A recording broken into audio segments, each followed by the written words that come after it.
and welcome back to my channel. Today I'm going to be doing a quarantine beauty tag from Allure Beauty. It is about 6 questions, so it should be fairly short. Anything that I'm wearing on my face today, I will leave in the links down below. I will also have her information available down below if you want to check out her video.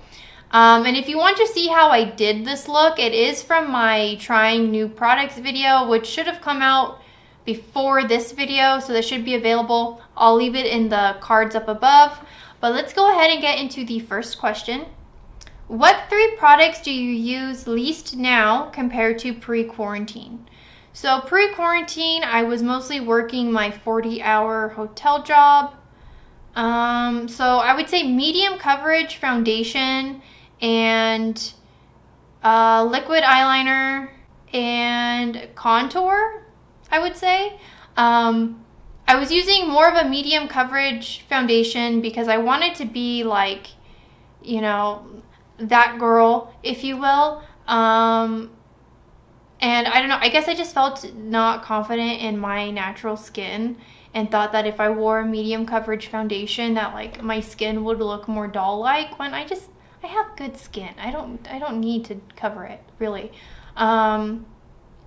I don't do winged eyeliners or like just like an eyeliner look all that much anymore. Like that would be my most time consuming part of my makeup. And I guess it still kind of is.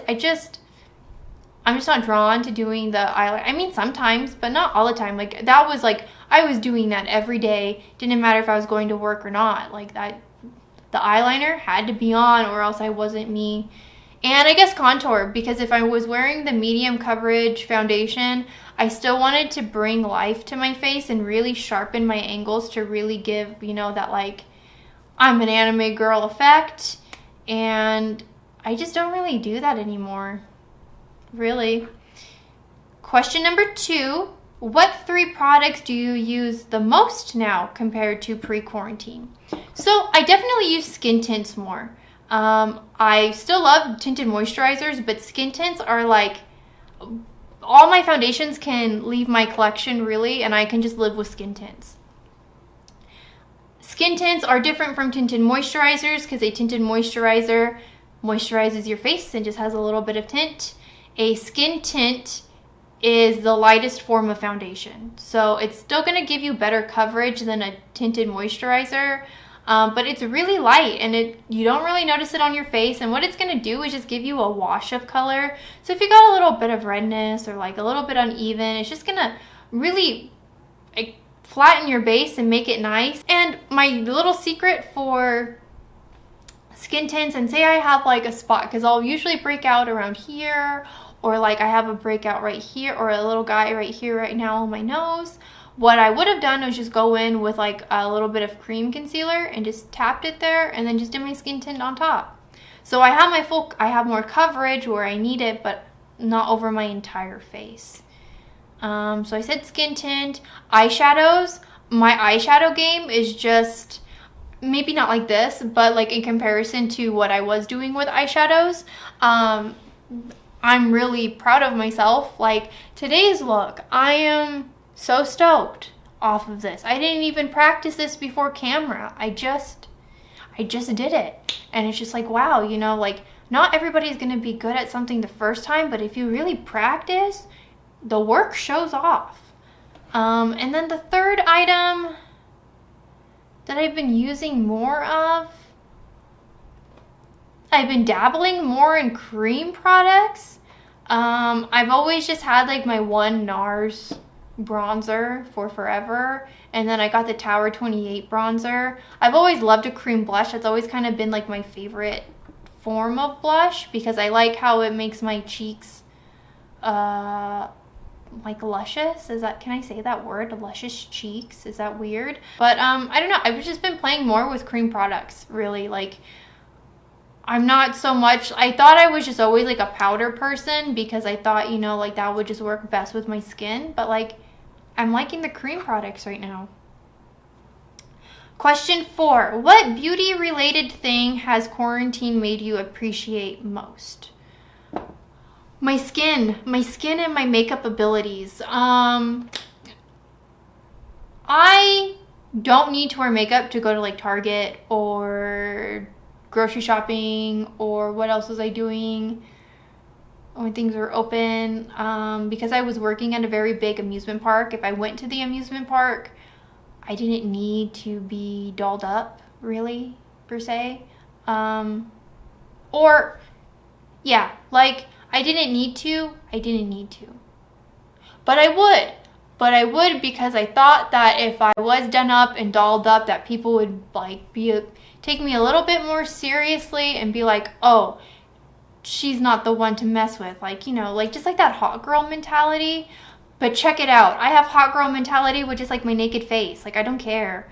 Granted, during most of quarantine, you're wearing a mask so people can't see your face, which is fine. I'm probably still going to keep wearing masks a lot. Like, just don't look at me. I don't like people looking at me.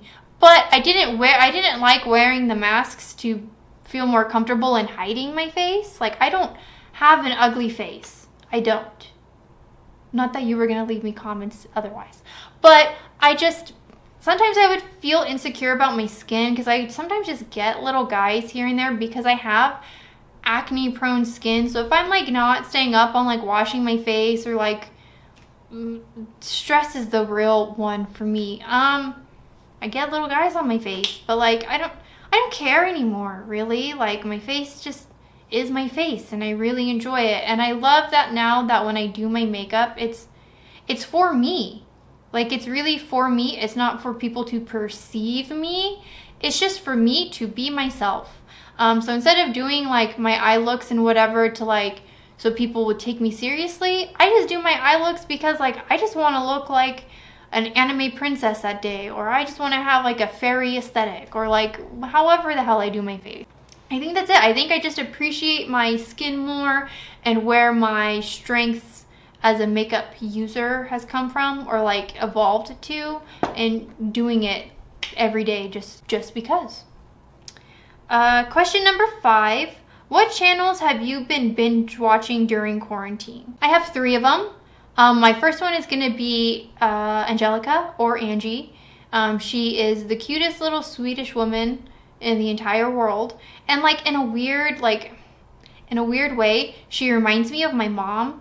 My mother is Portuguese, like born and raised in Portugal, and like looks very Portuguese. Like, you can tell that woman isn't American, is what I'm saying. But her mannerisms and the way that she would talk, and like I've adopted that because obviously that's my mother and that's how I was raised. So like I'm kind of used to just saying things how they are, and it's not to be mean, or like that's just how it is. Like that filter of like trying to be nice or just saying doesn't quite exist. I've had to develop that over time. Angie she's very similar in that too. And this isn't a dig at Angie, because I don't think she ever talks about a brand or a product or a situation in a rude way. I can just kind of see where some people might say like, oh gosh, what she said was very harsh. And I think she even talks about that sometimes. But I love her honest thoughts and opinions. Through her, I was able to experiment more with colorful shades, and that's kind of the whole point of her channel, was that she just wanted talk about makeup with people and share her interest in makeup. And she's very much like my friend online. I watch her stuff like the day that it posts. She's definitely a part of like my normal routine. Another content creator I've been watching is Beauty Bean. She kind of puts us like a, how do I say this? Because I'm obviously like of my nerd culture, my anime culture, if you will. Is that even a culture?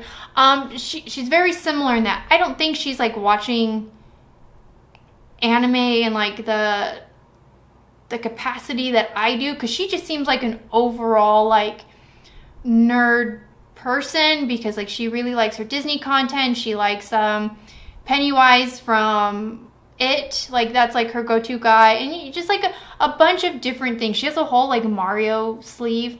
So I wouldn't say that we're similar enough that I appreciate when she talks about certain products or certain things that like the things that she's going for. And I think the unique part about her channel as well is that she is an active hairdresser, and when you go to hair school, like you also learn how to do makeup. So she kind of also gives a little bit of knowledge in that, and her looks are always so pretty. Very different from Angie's like Angie will do done up looks, but Angie's mostly just doing like, oh, this is how I would wear my makeup for the day, even though like I'm wearing very bright, vivid colors, blah, blah, blah. Like Betty Jean, she's doing like full on, like, so, like the other day she put on like glitter just because she was feeling like wearing glitter and a witch hat. Like it's fun, and it kind of speaks to like how I want to do like cosplay makeup and things like that. So she's really fun, and she'll lean like kind of neutral, she'll lean kind of colorful, she kind of plays within like both spectrums, so like that's always really fun. She's another one that I watch, you know, like her opinion on a product. I'm like, oh, okay, well, if you like how this plays, maybe I will too. And my third one is Samantha March. She's just recently moved to Las Vegas, and I live maybe about an hour or two away from Las Vegas, so we're both in that desert heat. So I've been really enjoying her content lately as far as like products that she's been using and where she's been going and how she's been staying cool and what sunscreen she's been using, because like I can directly relate. And so if she tells me that like, oh, I'm using this product but I went outside to go play by the pool and like the heat melted my eyes off, then, you know, like we're living in the same heat, that product isn't going to work for me.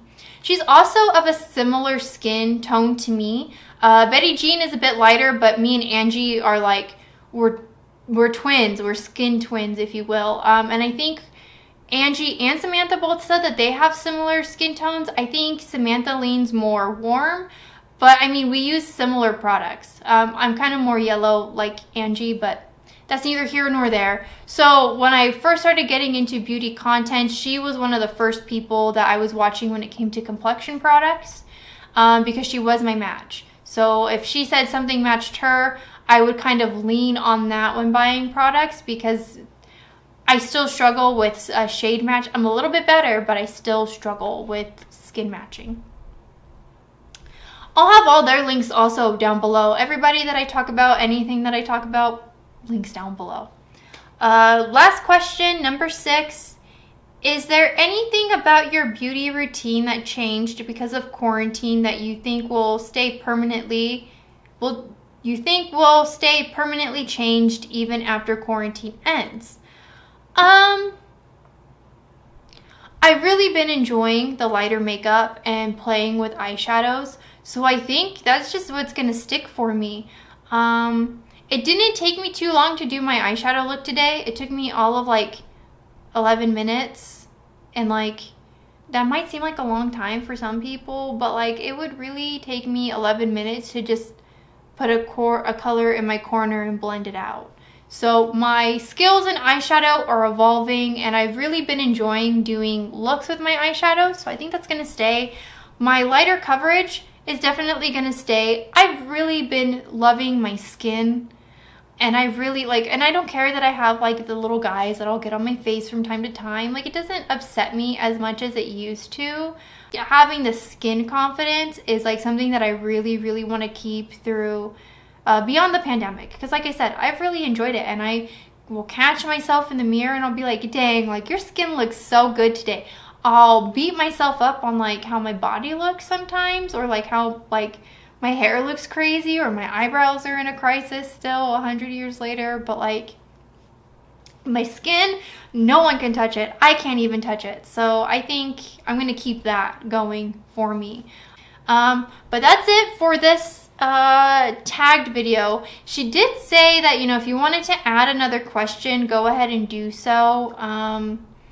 But I can't think of anything. Because there's 3 products that I use less. Oh, I know. What is a product that was a favorite of yours, like a cult classic to you, that you've moved on from? For me, like my go-to concealer was my NARS Soft Matte Concealer.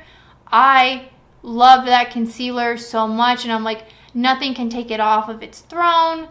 But I've really been loving the Fenty eye brightener, and for just like an easy soft look to like just kind of cover up some like of my darker circles, you know, like I only get dark circles when I don't sleep properly. But that's where I'm going to end this video. If you do this tagged video, let me know, or maybe in the comments down below, let me know what are some items that you've been loving or hating, or are you excited for things to be opening back up? Are you crawling out of a depression hole or getting right into one? Let me know in the comments down below, and I like getting comments and getting that interaction because it makes me feel a little less lonely talking to my camera. But I'll see you guys next time, and that's it. Bye.